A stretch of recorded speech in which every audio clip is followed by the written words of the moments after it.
Hello friends, welcome back to my channel Amitha's Kannada vlogs. ಹೇಗಿದ್ದೀರಾ ಎಲ್ಲರೂ? ಚೆನ್ನಾಗಿದ್ದೀರಾ ಅನ್ಕೋತೀನಿ. ನಾನು ಕೂಡ ತುಂಬ ಚೆನ್ನಾಗಿದ್ದೀನಿ. ತುಂಬ ಲಾಂಗ್ ಗ್ಯಾಪ್ ಆಗೋಗ್ಬಿಟ್ಟಿತ್ತು. ನಾನು ಯಾವುದೇ ರೀತಿ ವಿಡಿಯೋ ಮಾಡಿರಲಿಲ್ಲ, ಪೋಸ್ಟ್ ಕೂಡ ಮಾಡೋಕ್ಕಾಗ್ತಿರಲಿಲ್ಲ, ತುಂಬ ಬ್ಯುಸಿಯಾಗಿ ಹೋಗ್ಬಿಟ್ಟಿದ್ದೆ. ಹಾಗಾಗಿ ಇನ್ಮೇಲೆ ಹಾಗಾಗೋದಿಲ್ಲ. ಒಂದು ಮಿಡಲಲ್ಲಾದರೂ ಒಂದೊಂದು ವಿಡಿಯೋ ಮಾಡಿ ಹಾಕೋಣ ಅಂತ ಅಂದ್ಕೊಂಡಿದ್ದೀನಿ. ಇವತ್ತು ನಾನು ವೈಟ್ ಸಾಸ್ ಪಾಸ್ತಾ ವಿಡಿಯೋ ಜೊತೆ ಬಂದಿದ್ದೀನಿ. ತುಂಬ ಯೂನಿಕ್ಕಾಗಿ, ತುಂಬ ಟೇಸ್ಟಿಯಾಗಿರುತ್ತೆ. ಹೇಗೆ ಮಾಡೋದು ತುಂಬ ಈಸಿಯಾಗಿ ಮನೇಲಿ ಅಂತ ತೋರಿಸ್ತೀನಿ, ನೋಡ್ತಾ ಇರ್ಬೋದು. ಹೇಗಾಗಿದೆ ಅಂತ ಫಸ್ಟೇ ನೀವು ನೋಡ್ತಾ ಇದ್ದೀರಾ. ಈಗ ಇಂಗ್ರೀಡಿಯೆಂಟ್ಸ್ ಏನೇನು ಬೇಕು ಅಂತ ತೋರಿಸ್ಕೊಡ್ತೀನಿ, ಬನ್ನಿ ಫ್ರೆಂಡ್ಸ್ ನೋಡ್ಕೊಳ್ಳೋಣ.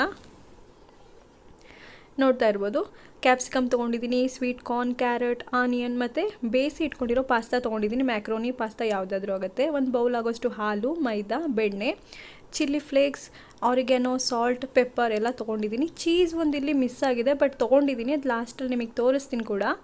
ನೋಡಿ, ಸದ್ಯಕ್ಕೆ ಇಷ್ಟು ತೊಗೊಂಡಿದ್ದೀನಿ. ಈಗ ಗ್ಯಾಸ್ ಸ್ಟವ್ ಆನ್ ಮಾಡಿಕೊಂಡು ಒಂದು ಪ್ಯಾನ್ ಇಟ್ಬಿಟ್ಟು ಅದರಲ್ಲಿ 3 to 4 ಟೇಬಲ್ ಸ್ಪೂನ್ ಆಗೋಷ್ಟು ಆಯಿಲ್ನ ಹಾಕಿದ್ದೀನಿ. ಆಯಿಲ್ ಸ್ವಲ್ಪ ಚೆನ್ನಾಗಿ ಬಿಸಿ ಆಗಬೇಕು ಫ್ರೆಂಡ್ಸ್. ನೋಡಿ, ಈಗ ಬಿಸಿ ಆಗ್ತಾ ಬರ್ತಾ ಇದೆ.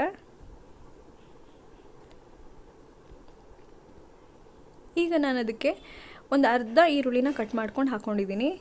ನಾನಿಲ್ಲಿ ನನಗೆ ಮತ್ತು ನನ್ನ ಮಗಂಗೆ ಇಬ್ಬರಿಗೆ ಮಾಡ್ಕೊಳೋದ್ರಿಂದ ಕ್ವಾಂಟಿಟಿ ಸ್ವಲ್ಪ ಕಮ್ಮಿನೇ ತೊಗೊಂಡಿದ್ದೀನಿ. ನೀವು ಅದನ್ನು ಡಬಲ್ ಮಾಡ್ಕೋಬೋದು.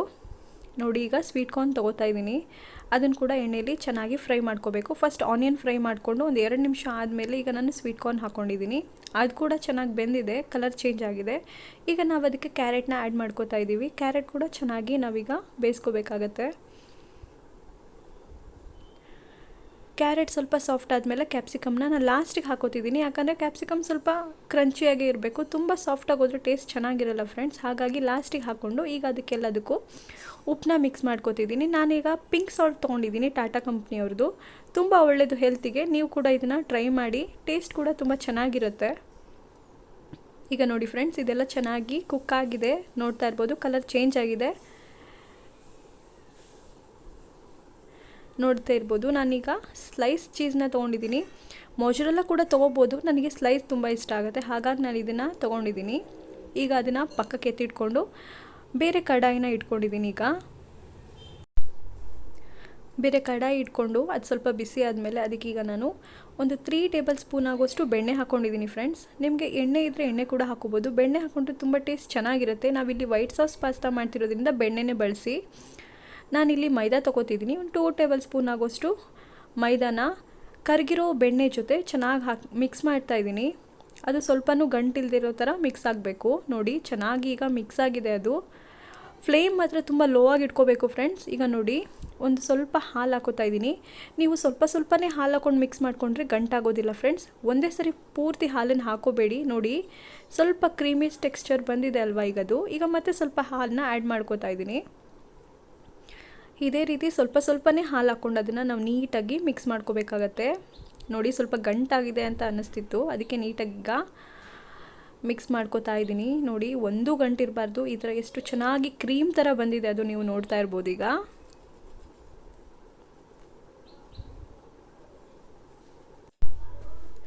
ಈಗ ನೋಡಿ ಫ್ರೆಂಡ್ಸ್, ಚೆನ್ನಾಗಿ ಕ್ರೀಮ್ ಥರ ಆಗಿದೆ ಈಗದು. ಈಗ ನಾನು ಏನು ಮಿಕ್ಕಿತ್ತಲ್ಲ ಹಾಲು ಎಲ್ಲದನ್ನು ಹಾಕ್ಕೊಂಡ್ಬಿಟ್ಟು ಈಗ ನೀಟಾಗಿ ನಾನು ಅದನ್ನು ಮಿಕ್ಸ್ ಮಾಡ್ಕೋತಾ ಇದ್ದೀನಿ. ಸ್ವಲ್ಪನೂ ಗಂಟಿರಬಾರ್ದು, ಗಂಟಿದ್ರೆ ಬೇಗ ಹಾಳಾಗಿಬಿಡುತ್ತೆ.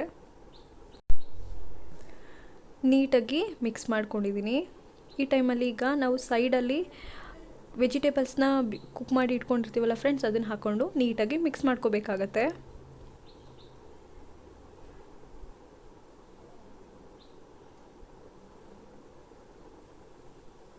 ನೋಡಿ ಫ್ರೆಂಡ್ಸ್, ಎಲ್ಲ ಹಾಕ್ಬಿಟ್ಟು ನೀಟಾಗಿ ಮಿಕ್ಸ್ ಮಾಡ್ಕೋತಾ ಇದ್ದೀನಿ. ಎಷ್ಟು ಕಲರ್ಫುಲ್ಲಾಗಿ ಕಾಣಿಸ್ತಾ ಇದೆ. ಈಗ ನಾನು ಅದಕ್ಕೆ ಪಾಸ್ತಾನ ಆ್ಯಡ್ ಮಾಡ್ಕೋತಿದ್ದೀನಿ.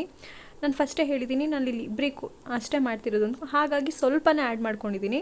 ನೀವು ಎಷ್ಟು ಬೇಕೋ ಅಷ್ಟು ಕ್ವಾಂಟಿಟಿನ ಹಾಕ್ಕೊಂಡು ಮಿಕ್ಸ್ ಮಾಡ್ಕೋಬೋದು. ಬಟ್ ಸ್ವಲ್ಪ ಕ್ರೀಮಿಯಾಗೇ ಇರಲಿ, ಯಾಕಂದರೆ ಇದು ಬರ್ತಾ ತಿಕ್ಕಾಗ್ತಾ ಹೋಗುತ್ತೆ ಫ್ರೆಂಡ್ಸ್. ಹಾಗಾಗಿ ನೋಡಿ, ಸ್ವಲ್ಪ ಅದು ಕ್ರೀಮಿ ಥರನೇ ಕಾಣಿಸ್ತಿದೆ. ಈ ಟೈಮಲ್ಲಿ ಮತ್ತೆ ಸ್ವಲ್ಪ ಉಪ್ಪನ್ನ ಆ್ಯಡ್ ಮಾಡ್ಕೋತಾ ಇದ್ದೀನಿ ನಾನು.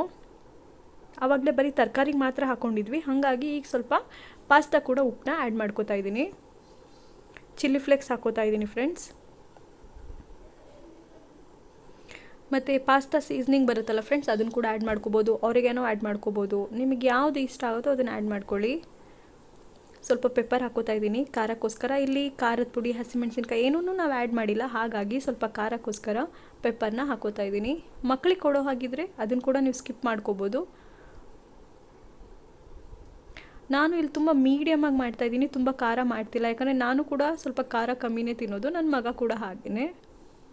ಈಗ ನಾನು ಸ್ಲೈಸ್ ಚೀಸ್ನ ಆ್ಯಡ್ ಮಾಡ್ಕೋತಾ ಇದ್ದೀನಿ. ನಾನು ಜಸ್ಟ್ ಇಲ್ಲಿ ಒಂದು ಮಾತ್ರ ಹಾಕೋತಿದ್ದೀನಿ, ನಂಗೆ ತುಂಬ ಚೀಸಿ ಆಯಿತು ಅಂದರೂ ನಂಗೆ ಇಷ್ಟ ಆಗೋದಿಲ್ಲ, ಹಾಗಾಗಿ ನಿಮಗೆ ಹೇಗೆ ಇಷ್ಟನೋ ಹಾಗೆ ನೀವು ಹಾಕೋಬೋದು. ಮೊಜರೆಲ್ಲಾ ಚೀಸ್ ಕೂಡ ಹಾಕೋಬೋದು, ಅದು ಕೂಡ ಟೇಸ್ಟ್ ಚೆನ್ನಾಗೇ ಇರುತ್ತೆ. ನನಗೆ ಸ್ಲೈಸ್ ಚೀಸೇ ಇಷ್ಟ ಆಗುತ್ತೆ, ಹಾಗಾಗಿ ನಾನು ಇದನ್ನೇ ಉಪಯೋಗಿಸ್ಕೊತಾ ಇದ್ದೀನಿ. ನೋಡ್ತಾ ಇರ್ಬೋದು ಫ್ರೆಂಡ್ಸ್, ಈಗ ಮಿಕ್ಸ್ ಮಾಡ್ಕೊತಿದ್ದೀನಿ. ಆವಾಗಲೇ ಎಷ್ಟು ತೆಳುವಾಗಿತ್ತು, ಈಗ ನೋಡಿ ಫುಲ್ ಗಟ್ಟಿಯಾಗ್ತಾ ಬರ್ತಾ ಇದೆ. ಇನ್ನೂ ಮಿಕ್ಸ್ ಮಾಡ್ತಾ ಮಾಡ್ತಾ ಫುಲ್ ಗಟ್ಟಿಯಾಗಿ ಹೋಗ್ಬಿಡುತ್ತೆ. ಟೇಸ್ಟ್ ಮಾತ್ರ ನಿಜವಾಗ್ಲೂ ತುಂಬ ಚೆನ್ನಾಗಿರುತ್ತೆ ಫ್ರೆಂಡ್ಸ್. ಎಲ್ಲರೂ ಟ್ರೈ ಮಾಡಿ ಈ ರೆಸಿಪಿನ ಒಂದ್ಸರಿ. ನೋಡಿ ಫ್ರೆಂಡ್ಸ್, ಆಲ್ಮೋಸ್ಟ್ ರೆಡಿ ಆಯಿತು. ಈಗ ಅದು ಇದಕ್ಕೆ ಕೊತ್ತಂಬರಿ ಸೊಪ್ಪೆಲ್ಲ ಹಾಕೋಬೇಕು ಆ ಥರ ಏನೂ ಇಲ್ಲ, ಇದೇ ರೀತಿ ತಿನ್ನೋದಕ್ಕೆ ತುಂಬ ಚೆನ್ನಾಗಿರುತ್ತೆ. ನೋಡಿ ಮೇಲ್ಗಡೆಯಿಂದ ಸ್ವಲ್ಪ ಚಿಲ್ಲಿ ಫ್ಲೇಕ್ಸ್ನ ಆ್ಯಡ್ ಮಾಡಿದ್ದೀನಿ.